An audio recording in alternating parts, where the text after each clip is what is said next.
Bonjour à tous, dans la vidéo du jour, on va voir ensemble que tu n'aimes plus ton ou ta perverse narcissique, mais tu as juste un lien qui est dit lien traumatique. Alors, c'est vrai que après une rupture amoureuse, lorsqu'on repense souvent à quelqu'un, c'est généralement le signe qu'il y a de l'amour. Bien évidemment, on s'est quitté, et si je pense beaucoup à lui ou à elle, c'est le signe a priori que je suis toujours amoureux de cette personne. On dit même parfois que aimer ou détester quelqu'un, ça revient quasiment au même. La Terre est ronde, donc si j'y repense en l'aimant, c'est que je l'aime. Si j'y repense en détestant cette personne, c'est peut-être que je l'aime aussi. On va voir que ça s'applique dans beaucoup de situations, sauf si tu as fréquenté un pervers narcissique, parce que ce n'est pas de l'amour, mais un lien de traumatisme narcissique. C'est ce qu'on va voir aujourd'hui dans quelques instants. Avant de démarrer, si vous le souhaitez, abonnez-vous à la chaîne de plus en plus nombreux. Il y a aussi un quiz qui s'appelle Est-ce que cette personne est perverse narcissique ou pas? C'est juste là. Et si vous le souhaitez, contactez-moi ou mon équipe avec un lien qui est également juste au-dessus. Tout d'abord, quelles sont les caractéristiques d'une relation qui est dite saine, une relation avec deux personnes qui sont normales, qui s'aiment? Tout d'abord, il y a beaucoup de bonheur. On s'aime, même si à la fin, avant de se séparer, il y a quelques incompréhensions. En général, quand tu aimes quelqu'un, il y a beaucoup de bonheur. Beaucoup plus de bonheur, d'ailleurs, que de souffrance. Il y a du bonheur, de l'affection, du respect. On fait tout pour que l'autre soit heureux et on s'arrange aussi pour que nous-mêmes, on soit heureux dans ce couple-là. On a aussi souvent des projets à deux. Sauf qu'a priori, ce n'est pas ce que tu as eu avec ta relation avec ton pervers narcissique. Toi, tu as probablement fait tout ce que tu pouvais pour que ça se passe bien, mais en vain. Tu n'as pas réussi à faire que cette relation fonctionne. Tu as beaucoup souffert et c'était majoritairement pas de ta faute. C'était plutôt de la faute de l'autre. Tu es probablement aussi ressorti de cette relation avec quelques plumes en moins, comme on dit. C'est-à-dire que t'en es ressorti abasourdi, dans le brouillard, affaibli, avec plein de doutes, plein de questions, plein de remises en cause. Tu te demandes même si un jour tu vas réussir à t'en remettre. Alors pourquoi c'est si dur de quitter un pervers narcissique?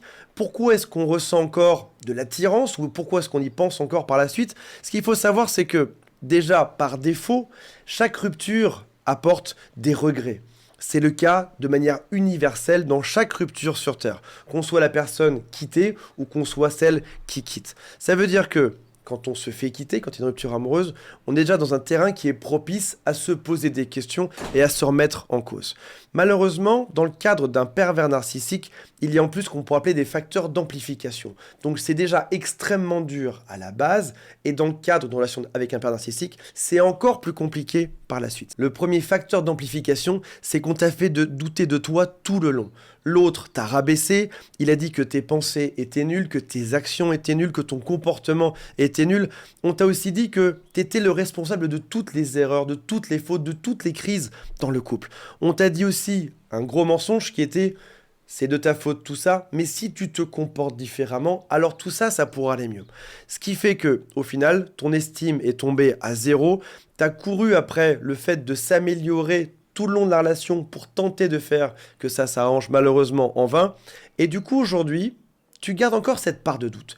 Si une personne t'a rabaissé pendant des mois, ou des années, ou des décennies, au moment où tu te sépares, tu as encore ces doutes.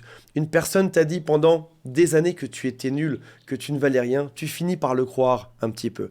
Et tu te dis, si ça se trouve, maintenant avec le recul qu'on s'est séparés, si ça se trouve, je n'étais pas assez bien, je n'étais pas suffisant pour l'autre. Ou alors, si j'avais réussi à tenir le coup, encore une fois, peut-être que ça l'aurait fait par la suite. Pourquoi est-ce qu'on repense toujours à son pervers narcissique après la rupture amoureuse? Le deuxième facteur aggravant, c'est que après chaque incident de violence psychologique, est arrivé à chaque fois une phase de lune de miel de rattrapage. Si tu te dis que le drame c'est pas excitant, détrompe-toi. Parce qu'à chaque fois qu'il y a une grosse dispute, à chaque fois que tu as été rabaissé, à chaque fois que tu as voulu partir, ton pervers narcissique est revenu en te disant viens, ça va s'arranger. Et là, pendant quelques heures ou quelques jours, ça a été génial. Tu es revenu quasiment à la phase de lune de miel, temporairement, juste pendant quelques jours. Mais en tout cas, tu as revécu quelque chose de chouette avec cette personne. Donc en gros, tu as eu un drame, des crises, puis un câlin. Viens ici, tout se passe bien. Encore un drame quelques jours après, et un câlin. Encore un drame et un câlin.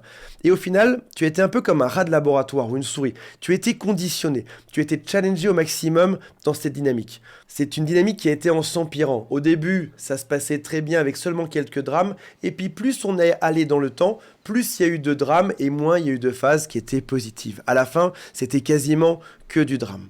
Au passage, si jamais tu veux rendre un enfant psychopathe, que je ne conseille absolument pas d'ailleurs, mais si tu voulais rendre un enfant psychopathe, tu lui mettrais d'abord une tape, et ensuite tu lui ferais un bisou. Tu lui dis je t'aime.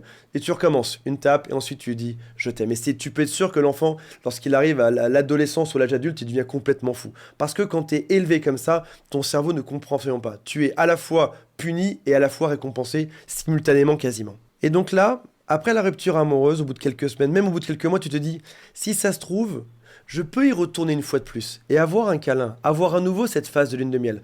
Parce que tu sais qu'à chaque fois que tu es parti, quand tu es revenu, ça s'est bien passé pendant quelques temps. Ça libère dans le corps une hormone qui est l'ocytocine, qui est l'hormone du bonheur, l'hormone de l'amour, et tu te dis, si je retourne dedans, ça fait déjà 10 fois ou 20 fois qu'on se sépare, et si j'y retourne, ça va bien se passer. Donc forcément, tu y penses à nouveau. Facteur numéro 3, tu es tombé amoureux d'une autre personne. Tu penses peut-être aujourd'hui que tu es ou que tu as été amoureuse de ton pervers narcissique, c'est faux. Tu as été amoureux de l'image que ton pervers narcissique t'a fait croire. Au tout début, pendant les quelques mois de phase de lune de miel, quand tout se passe bien, ton pervers narcissique ou ta perverse narcissique t'a fait croire qu'il était une personne géniale. Elle t'a fait croire qu'elle était la femme la plus gentille, la plus intéressante, la plus chouette, et que vous auriez une belle vie. Et c'est de cette fausse image dont tu es tombé amoureux. En réalité, ton père narcissique avait un masque, comme on l'a déjà vu dans beaucoup d'autres vidéos. Ton père narcissique n'est pas réellement cette personne gentille. Et il a créé pour toi un décor en papier mâché, en papier carton comme au cinéma, comme à Hollywood. Toi, tu as cru à ça et tu es tombé amoureux de ce décor, de ce fantasme, de ce que l'autre t'a promis qu'il était. Facteur aggravant numéro 4, quand on parle de difficulté à se séparer ou de pas retourner chez l'autre, c'est que il y a toujours une pression sociale d'être avec une personne qui a l'air parfaite. Pour rappel, un pervers narcissique en société, il est parfait, il est adorable, tout se passe bien, gentil, beau, belle, intelligente, génial. Mais les problèmes arrivent au moment où ton père narcissique ferme la porte de chez toi. Et c'est là que tu vas vivre un enfer. Ça veut dire que lorsque tu vas dire aux autres « je quitte cette personne », personne ne te comprendra. Les gens vont te dire « mais pourquoi tu pars ? C'est la personne qui est parfaite. » Et donc tu te dis « si ça se trouve, je vais décevoir mes amis. » Ou alors, peut-être que beaucoup de gens convoitent cette personne qui a l'air parfaite à l'extérieur parce que ton pervers narcissique est dragué par d'autres personnes et tu te dis si moi je lâche l'affaire, comme il est parfait en société, d'autres personnes vont lui tomber dessus immédiatement pour le séduire et devenir heureux avec lui ou avec elle en couple. Facteur aggravant numéro 5, tu as cru à leurs promesses. Tu sais qu'à chaque fois que tu pars, ils vont avoir tout un scénario pour toi. Ils vont jouer les acteurs, ils vont pleurer à chaudes larmes, ils vont pas être bien, ils vont renifler, ils vont se moucher, ils vont sangloter parce que ce sont des super acteurs. Et toi, au final, tu t'es pris à y croire, à te dire si ça se trouve, c'est vrai. Si ça se trouve, c'est moi qui ai déconné. Cette personne-là n'est pas du tout narcissique. Je devrais revenir dans sa vie parce que le cinéma qu'ils font est excellent. Donc tu y as cru. Une personne saine ne ferait pas ce genre de cinéma. Un peu comme un junkie aurait besoin juste d'une dernière dose. Donnez-moi juste ma toute dernière dose. Après ça, j'arrête.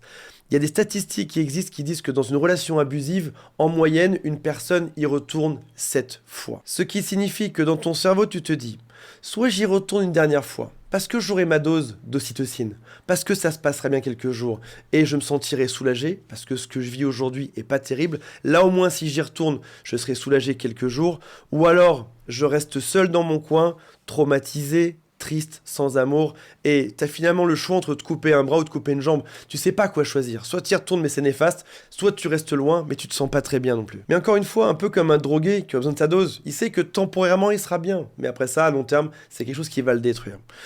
C'est une personne qui te ment, qui t'a déjà menti très souvent, c'est une personne qui t'a trompé, peut-être même sans que tu le saches, et là tu te dis, malgré tout ça, je l'aime plus que moi. Je l'aime plus que ce que moi, je m'aime là-dedans. Et si tu penses ça, là, c'est forcément perdu.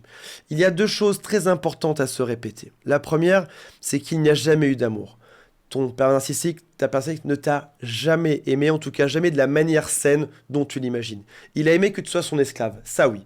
Mais Il y a une seule personne qui a aimé là-dedans, c'est toi. Toi, tu as aimé l'image de ton pervers narcissique au tout début. Ça, oui, tu l'as aimé. Mais ensuite, tu ne l'as pas aimé. Tu étais juste dans une relation d'abus et l'autre en face ne t'a jamais aimé de toute sa vie. Et deuxième chose à se répéter, c'est que son pervers narcissique, il s'est choisi lui-même. Il a choisi ses propres besoins, ses propres envies, ses propres décisions. Il s'est respecté là-dedans. Il s'est mis lui en priorité. Et il s'est arrangé pour que toi, tu le mettes lui aussi en priorité. Aujourd'hui, mes amis, il est temps de vous choisir vous-même. Vous êtes la personne la plus importante au monde. Vous êtes la personne qui doit suivre ses intuitions, qui doit suivre ses besoins, ses envies au quotidien. On l'a vu aujourd'hui, tu n'aimes pas ton pervers narcissique. C'est juste la fin d'un lien traumatique qui va s'estomper dans le temps. Je rappelle qu'il y a un quiz qui s'appelle « Est-ce que cette personne est vraiment perverse narcissique ou pas ?» On se retrouve très prochainement. Salut à tous, bye.